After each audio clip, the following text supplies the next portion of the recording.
Can we have the next question from the mic over the other side? Please post your name and your profession. A very good evening, Doctor. My name is Reva, and I'm a psychology student as well. The 9/11 question was from my sister. But I'm not talking about 9/11. I have a separate question, and I'm having a sore throat, so I'll make the question quick before I run out of my voice. Well, I went to a Christian school, and there I'm surrounded by a very good number of narrow-minded people, and their narrow-minded people's beliefs are anything except for Christianity is devil worship. So according to them, everything is devil worship, and for them, Islam is as well as devil worship.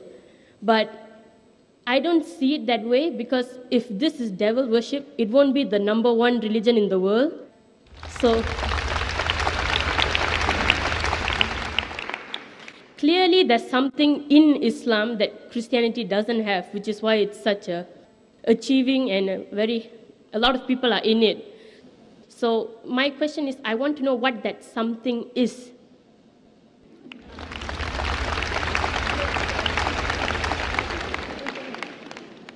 Sister asked the question that she went to a Christian school, she was surrounded by Christians who she calls narrow-minded. Here you're surrounded with broad-minded people, mashallah. So she says that Christianity says everything besides Christianity is devil worship, but she says that Islam is the fastest growing religion, maximum followers. So what is it, the in thing, that people are inspired towards? Sister, I've been in this field for dawah for more than 20 years. More than 20 years I've been in this field of dawah.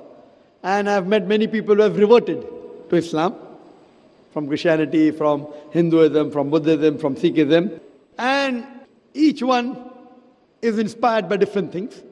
But the most common factor among the people who accept Islam in my survey is the belief in oneness of God. The other people theoretically say, Ek Ishwar, Ek Paramatma, but practically they don't follow it. Christianity says believe in one God, but they say Father, Holy Spirit, and the Son. They talk about one, but they practically believe in Trinity. So Islam is the only religion which speaks and practices Tawheed, monotheism. So this inspires a person about the one true God unity. And unlike other religion where you can see that, God fighting among themselves, one God is taking the help of another God, and the devil can defeat the God. So all these things, a normal person thinks is illogical. How can God be defeated? How can God die? In some religions, God dies also. So if God dies, then who rules the world? So when you see all these things logically, people normally blindly follow. These blind beliefs are not there in Islam. Therefore, Quran says that, do you not understand? This is for men of understanding. Even in my talk I said that God Almighty made the heavens and the earth and made in colors and languages. Verily, it's a sign for those who understand. Quran is a book which convinces the logic. In spite the media today being against Islam, you can imagine the power that the amount of billions and trillions of dollars they're pumping against Islam to degrade it, yet it is the fastest growing religion. So that's a miracle. Allah says in the Quran, in Surah Imran chapter 3, verse 54, Makaru makarallah wallahu khairul makirin. They planned and plotted, Allah too planned. Allah is the best of planners. So in this way, the major factor is that Islam is the most logical religion. There may be certain things which they may feel, oh, it's bad, it's like that. But when they come close to it, like today, Islam is maligned. One thing is terrorism, second is that there are no women's rights. If there are no women's rights in Islam today, out of the Americans accepting Islam, 2/3 are women. So why are the American women accepting Islam? Out of the Europeans accepting Islam, 2/3 are women. If Islam is a religion which does not give rights to the women, then who's forcing the European and American women to accept Islam? Because they find the security.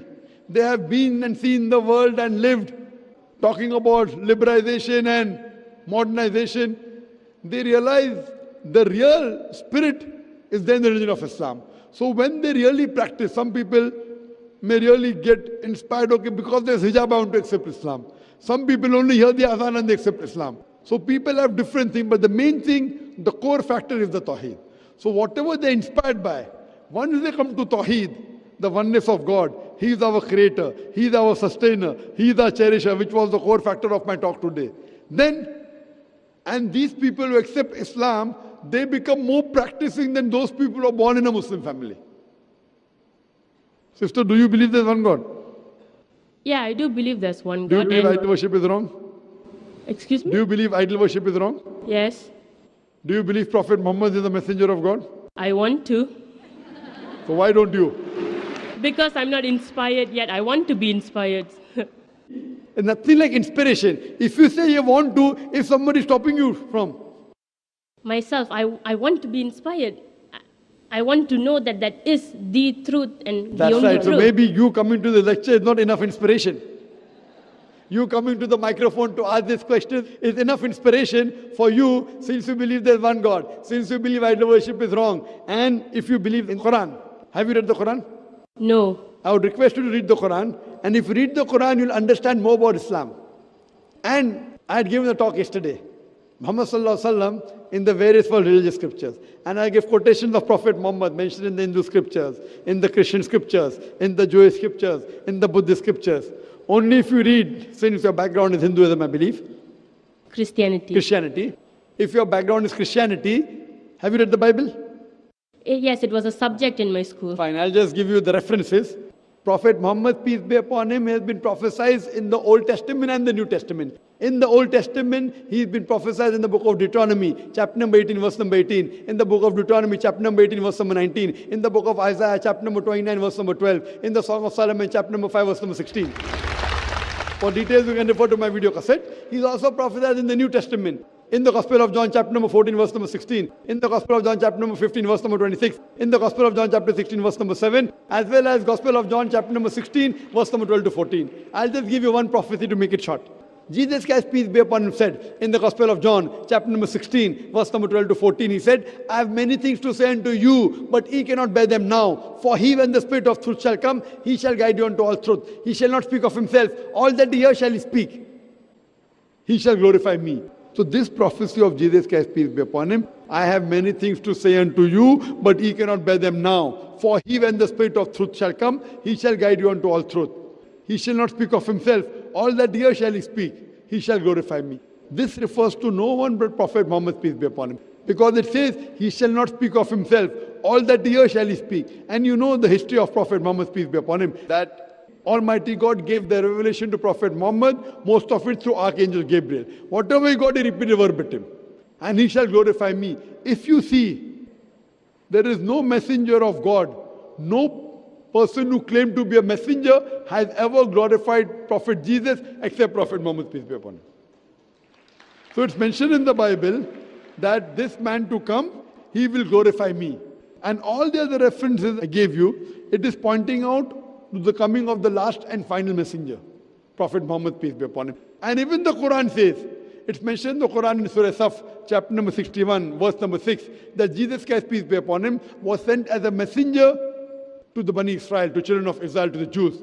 And he said, I give you glad tidings of a messenger to come whose name shall be Ahmad. And Ahmad is the second name of Prophet Muhammad, peace be upon him. Prophet Muhammad, peace be upon him, is not prophesied only in the Bible, Old and New Testament. He's even prophesied in the Vedas, in the Puranas, in the Hindu scriptures, in the Parsi scriptures, in the Buddhist scriptures. As I was saying earlier, that even though the scriptures have been changed, even if the scriptures have been manipulated, yet there are remnants in the verses of that scripture about the oneness of God, that's Tawheed, and about Prophet Muhammad being the last and final messenger. Now, Doctor, since that I've never actually read the Quran, may I humbly request that can I have a translated version of the Holy Quran? So, inshallah, I'd request my wife to hand over a translation of the Quran. She will, inshallah, hand over the translation. And I request you that please read the translation. And inshallah, if you have any question, you can either ask to a local Dawah organization, or you can ask to Islamic Information Services, or you can write to us, email, it's a global village. You can send the email to islam@irf.net. irf.net, it's the short form for the organization Islamic Research Foundation. And inshallah, we'll try our level best to clarify your doubts. Hope that answers the question. Thank you, Doctor. You're welcome.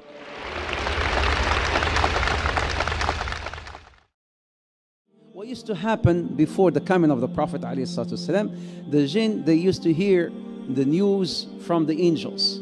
So basically, when the Prophet ﷺ came, with his message, the jinn could no longer hear what was happening on the news from the heavens.